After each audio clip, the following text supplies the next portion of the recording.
Hello, ladies and gentlemen. Welcome to the Telescope Podcast. What's up, everybody? Everyone in this place, if you could do a handstand, I want to see your feet up in the air right now. Hello. Welcome to the Telescope Podcast, a show where we look at geek culture through the spyglass of faith. Matthew Seipel Anderson here, very pumped to be sneaking under the wire here. It is November 30th, and I've got to get a second episode cranked out here and off to the good folks at Liberated Syndication to be put all over the internet for your listening enjoyment. Well, today, exciting day, also a sad day, because I'm going to be talking a bit about the passing of Stan Lee, the master, Stan Lee, and also my thoughts on Venom. So, and I think in lieu of, the fact that I want to talk about Stan Lee and Venom, both big stories in the geek universe, I think I'm going to ditch the science segment today. I will say, I'll put a link to this in the show notes. There's a really interesting story that's going to have pretty long-term and very far-reaching consequences in our world. And the gist of the story is that a scientist in China created the first genetically modified babies. And he modified their genes, so supposedly these babies are immune to the HIV virus, and they will not be able to get AIDS. What other ramifications will result? I guess time will tell, but he did it, and the children have been born, and it's kind of unleashed this firestorm in the scientific community. So here, if I talk any more, we're going to have a full-blown science segment on our hands, because that's a really cool story, but I don't want to delve into it today. Well, it is a sad time, as I said, because Stan Lee passed away. And Stan Lee was a very beloved guy. Of course, he did cameos in every single Marvel movie and had a hand in creating so many of the characters that we have come to love. Here's a little excerpt from a story from addictedtosuccess.com. And you might wonder, why did you get a little blurb about Stan Lee from a motivational, type website? Well, it's because I wanted some of his quotes, which I'm going to read, and there's some good ones, and they gave this nice little synopsis of Stan Lee. So, Stan Lee is a living legend who created such iconic characters such as Spider-Man, Daredevil, Black Panther, Thor, Iron Man, Hulk, the X-Men, and a bulk of the Avengers. In addition to his work within the comic book industry, he is also an author, producer, illustrator, and has appeared in every Marvel movie. While he is best known for inventing the heroes that continue to inspire millions of people today, he also brings a lot of insight and wisdom from his long career in the comic book industry. So that was a nice little write-up about Stan Lee. Little fun fact for you that I found. Stan Lee's name is not Stan Lee. That's right. Type up the mind-blown emoji. Yeah, his real name is Stanley Lieber. But like every great rock star, he has a stage name that has a nice ring to it. So Stan Lee is the name he went by. So anyway, there you go. Here's some quotes from the man, Stan Lee. I used to be embarrassed because I was just a comic book writer, while other people were building bridges or going on to medical careers. Then I began to realize entertainment is one of the most important things in people's lives. Without it, they might go off the deep end. I feel that if you're able to entertain people, you're doing a good thing. There's definitely truth to that. Don't we all look forward to going home after a long day of work, or, after getting the kids to bed and being able to just check out and have a little bit of an escape? So thanks, Stan Lee, for helping us all have that little escape from the real world. Here's the next quote. My motto is Excelsior. That's an old word that means upward and onward to greater glory. It's on the seal of the state of New York. Keep moving forward. And if it's time to go, it's time. Nothing lasts forever. That's a pretty appropriate quote. Excelsior. Kind of fun to say. This is probably my favorite one. You know what? Actually, I think I'm going to save it for last. Here's a good quote for you Spider-Man. No. Excuse me. You Fantastic Four fans. I used to love Fantastic Four as a kid. Here we go. Everybody has Dr. Doom misunderstood. Everybody thinks he's a criminal. But all he wants is to rule the world. Now, if you really think about it objectively, you could walk up to a policeman and you could say, "Excuse me, officer, I want to tell you something. I want to rule the world." He can't arrest you. It's not a crime to want to rule the world. So, it's unfair that he's considered a villain because he just wants to rule the world. Then maybe he could do a better job. So, I'm very interested in Dr. Doom. I'd like to clear his name. That's a funny little quote for the Fantastic Four fans. Well, here's my favorite one because of me, maybe because of my experience doing this podcast. Stan Lee says, "I don't have inspiration. I have ideas. Ideas and deadlines." I love that quote as a creative person myself because I am literally a fountain of ideas, and if you have a creative bone in your body, you're probably a bit the same way.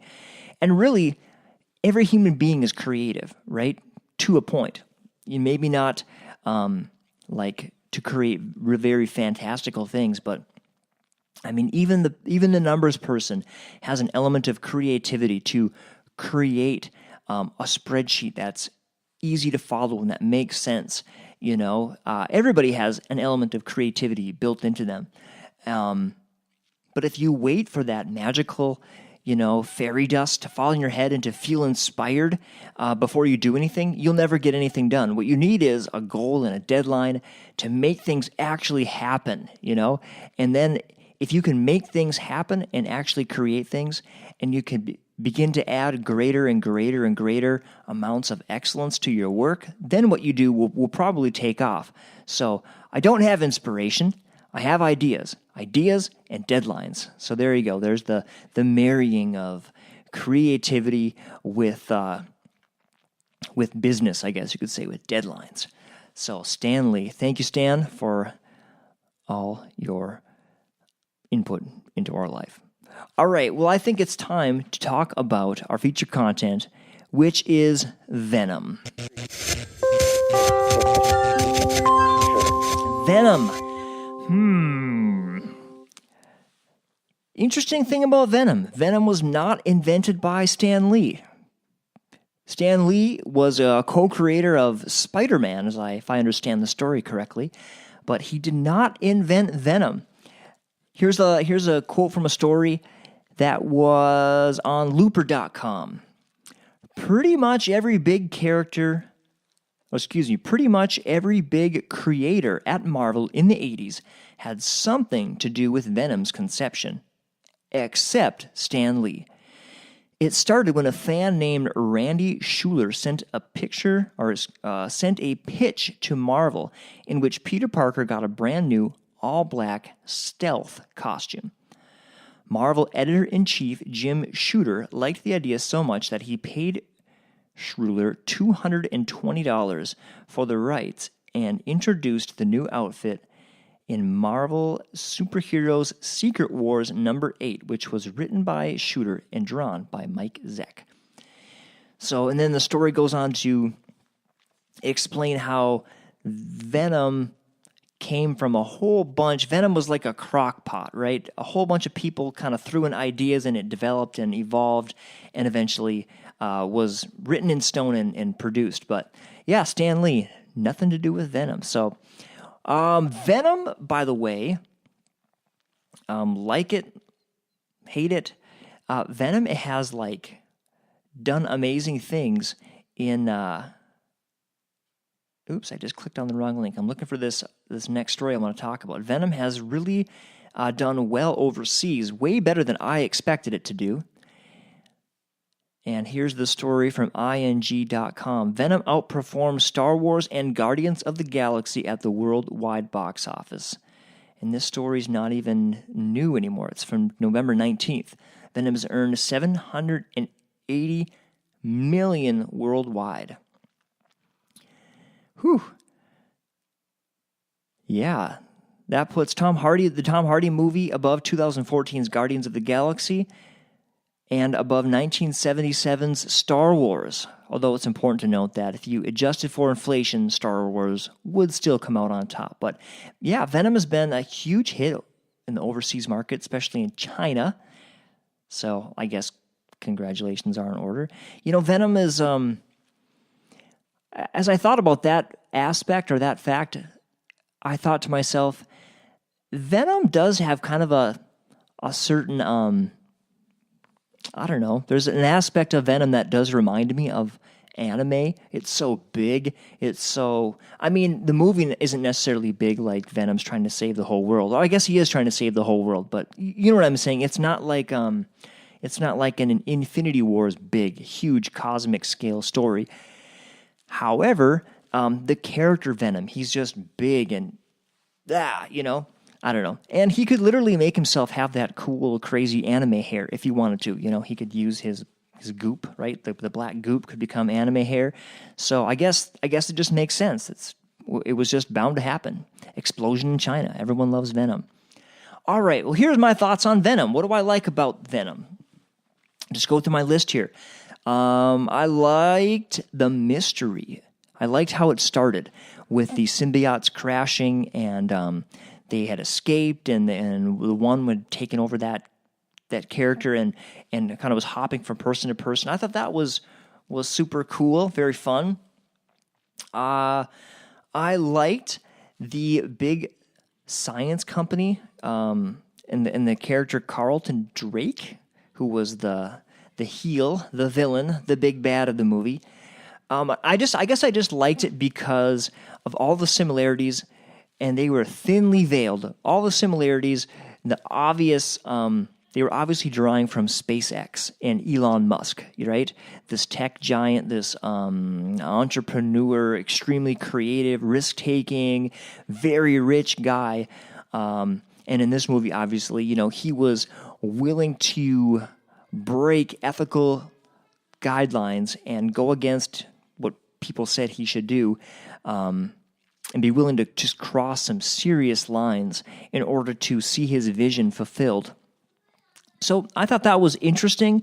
Another reviewer I listened to said that they hated the villain because he was too bland. Yeah, maybe. I don't know. I guess I liked it just because of the tie into the real world, and that's something that we see in the real world, whether it's politics or science. You know, I just referenced that story of the scientist editing real human babies. I mean, what are the consequences going to be from that? It's scary territory, but this guy went ahead and did it. And so, you know, what you see on the silver screen actually is happening in the real world, in the sciences. And same thing with politics. I mean, you love Trump, you hate Trump, but, you know, the haters of Trump, that's one of the things is like, you know, he's running over the some of the typical boundary lines maybe and using executive orders. And so I just felt like that aspect of the movie, using a villain like that, was cool. So I'm just going to say I liked it. And you know me, I tend to be more of a positive reviewer anyway. So throw in a few cons. Now, I remember seeing Venom in comics as a kid. I was a comic collector. But, you know, at that age, I don't remember all the storylines. I mean, I just probably was mostly into the artwork. And I probably read them, but I don't remember the storylines. But I guess from people who have gone back and read those storylines, the comic book origin of Venom is preferred by a lot of the people I listened to and read.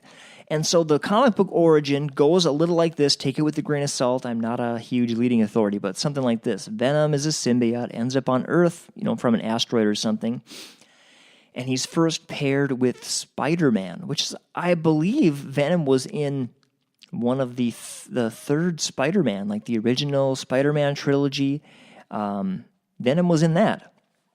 But anyway, so he first pairs with Spider-Man, and Spider-Man fights him off. So he has like this grudge against Spider-Man, and then Venom finds a new host, and Eddie Brock, and Eddie Brock doesn't like Spider-Man, and so then they become, symbiote and host, and then the story goes on. So, and then the reason that's preferred is because that gives Venom a motivation, a personal motivation to stay around on Earth, I guess. And whereas, in the movie, he's just like, actually, on my world, I'm kind of a loser like you. So, I guess I'll just stay here with you. Whatever. That was a terrible Venom impression. I should I could throw a little octave on my voice, and that would sound a lot more convincing. But I think you know what I'm saying. People preferred the origin story from the comic. I don't know. I didn't remember that while I was watching the movie, so I guess I didn't really care. So yeah. What else did I like about the movie? The movie looked amazing. That's one thing that should be pointed out. I mean, in the final combat scene between the two symbiote aliens was amazing. Where they're literally like splattered out into the air and intertwining.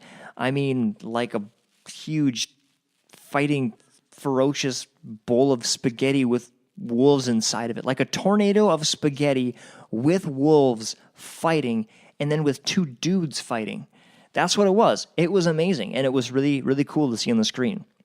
In 2018, we take for granted special effects, CGI, and it's so easy to criticize, but man, I mean, watch something from 10 years ago and just realize how far things have come.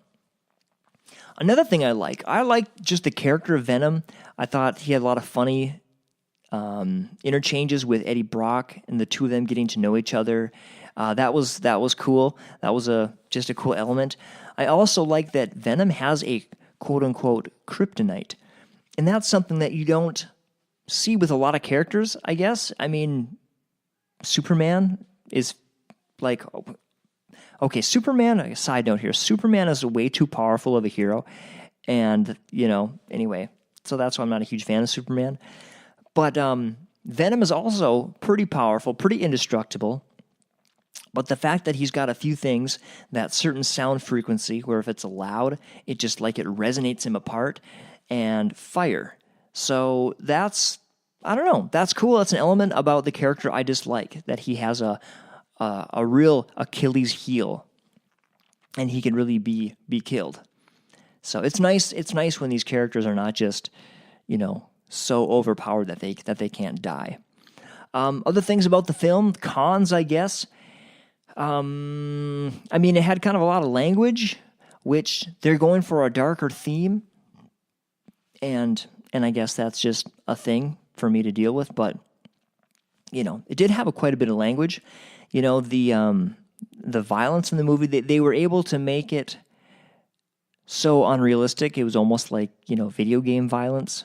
So I suppose that's, I don't know how the rules work with the rating system, but if you're a parent thinking about whether to bring your kid, maybe watch it first and see what you think. So there you go, Venom. I can't say it was my favorite. I wasn't like completely blown away by it. It was entertaining. There's a lot of pretty cool factors. Oh, I should mention, and spoiler alert if you haven't seen the movie. But there is a pretty interesting post-credit scene where Eddie Brock has gotten back into the reporting game, and he goes to visit a serial killer in some special facility, and has a very creepy exchange. The serial killer is played by Woody Harrelson, so that's kind of fun. And the big reveal in that scene is that the next installment of Venom is going to involve the symbiote whose name is Carnage, who is crazy and wants to kill everybody, and apparently he has a host who is also crazy and wants to kill everybody. So that perfectly sets up the next film. Here's like a little fun thing I learned. I keep saying the word fun. Fun, that's fun. Oh well.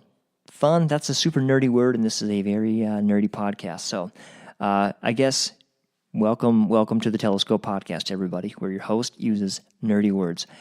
All right, so the origin story of Carnage is super weird, and it's like I find myself wondering, are they going to actually use this?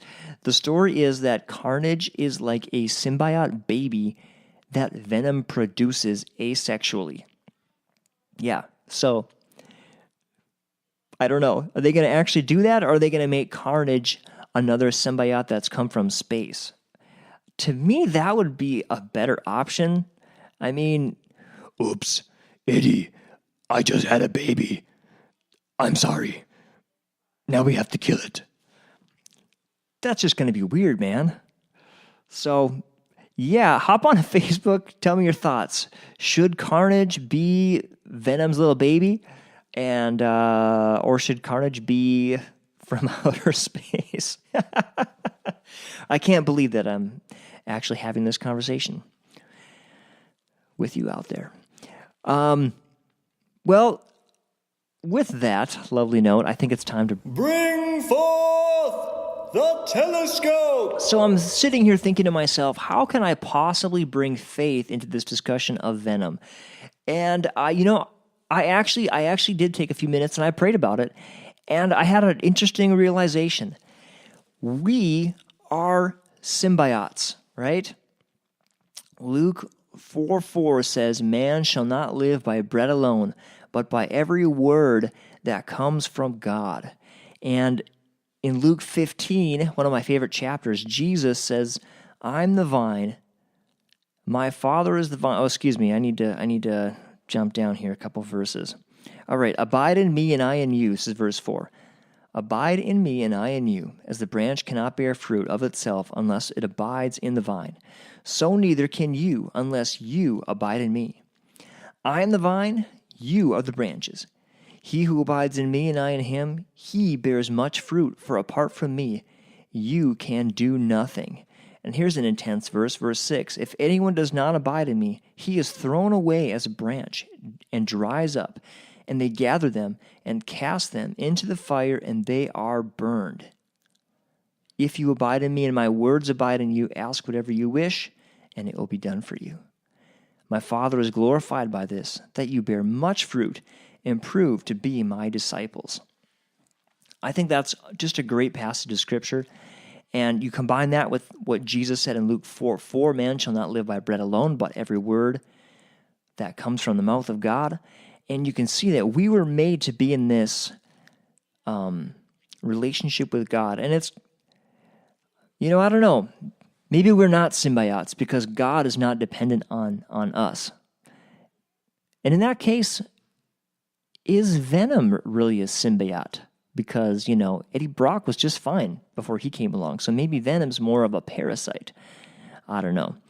Anyway, maybe I'm splitting hairs, but we're dependent on God. Our life is dependent on God. Our spiritual life, the life of the Spirit within us, depends on a constant connection with God. Venom dies without his host, and we die without our connection to God. Just like Jesus said, if we don't abide in him, we'll be thrown away as a branch because we're all dried up. We dry up inside, and we become brittle and dead without that constant nourishment that comes from a connection with the living God. And that's just something that sets Christianity apart, is that there's a living God that we're connected with. Well, thoughts to ponder. I'm going to leave it at that. Once again, I'm up against a big deadline. I just cranked this podcast out. I'm probably not even going to edit it. We're just going to bomb it out there to the world. Thanks so much for listening. It really means a lot. The fact that, over 100 people a month are downloading this. And that doesn't count Facebook and Where else does it go? It goes to Facebook, goes to Google Play, goes to Spotify, goes to YouTube. And that play count is only places that are downloading it from the Liberated Syndication server. So, like 100 people a month are listening in, and I just really appreciate each and every one of you. Go and tell your friends, go tell your relatives to check this podcast out. Hopefully we'll do a little more advertising in the near future, but it really does mean a lot, and I hope it builds you up and does something for your spiritual walk. And so thanks for geeking out with me today, and love y'all. Take care. Bye-bye. What's up, everybody? Everyone in this place, if you can do a handstand, I want to see your feet up in the air right now.